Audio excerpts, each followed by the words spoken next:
السلام علیکم ورحمۃ اللہ وبرکاتہ۔ محترم ناظرین، مفتی سعد قاسمی یوٹیوب چینل میں آپ کو خوش آمدید کہتے ہیں۔ نورانی قاعدہ کورس چل رہا تھا۔ آج کا ہمارا سبق ہے تختی نمبر 11 مشق سکون۔ اب تک ہم نے 10 تختی پڑھ لی ہے، اور یہ 10 تختیاں جو ہے ان میں ہم نے بچے کی ہر قسم کی کمزوریاں دور کر دی ہے۔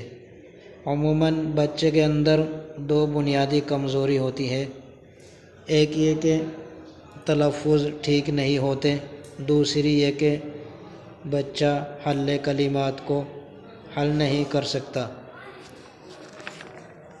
یعنی اب تک ہم نے 10 تختیاں پڑھ لی ہے۔ ان 10 تختیوں میں کوشش ہماری یہی ہوتی ہے کہ یہ 2 غلطیاں بچوں کی دور ہونی چاہیے۔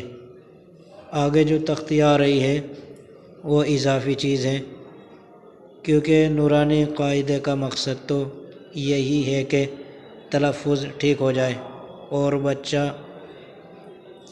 پر حل کلمات آ جائے۔ آگے تختی میں جو اضافی چیز ہے ان میں سے ایک یہ ہے کہ بچے کو غنہ اور اخفا سمجھایا جائے۔ یعنی یاد کروانا ضروری نہیں ہے، صرف سمجھا دیا جائے کہ غنہ میں آواز مکمل ناک میں جاتی ہے اور اخفا کے اندر آواز ناک میں چھپ جاتی ہے۔ یا ایسے بھی سمجھا جا سکتا ہے کہ غنہ جب ہم پڑھتے ہیں تو ہمارے ہونٹ بند ہو جاتے ہیں، اور اخفا کرتے وقت ہونٹ ذرا کھلے رہتے ہیں، جیسے انت، یہ اخفا ہے۔ اور اگر غنہ پڑھیں گے انت، یہ غنہ ہے۔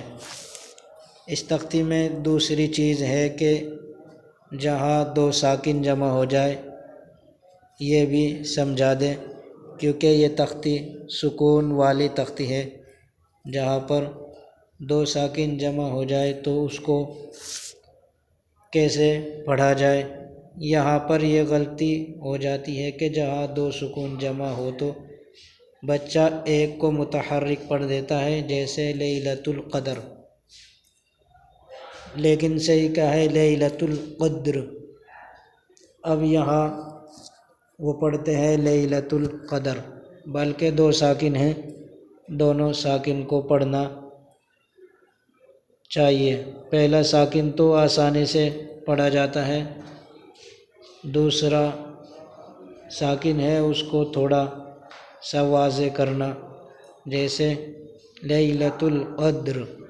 اور پھر اس تختی میں اس چیز پر محنت ضروری ہے، کیونکہ پہلی لائن آپ نے دیکھی ہے انت اہدی بعد، یہ جتنے بھی الفاظ ہیں ان تمام میں وقف کی صورت میں 2 ساکن جمع ہو رہے ہیں۔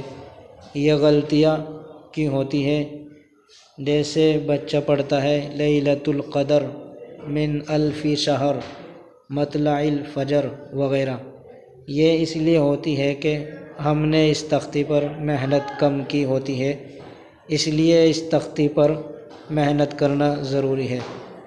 السلام علیکم ورحمۃ اللہ وبرکاتہ۔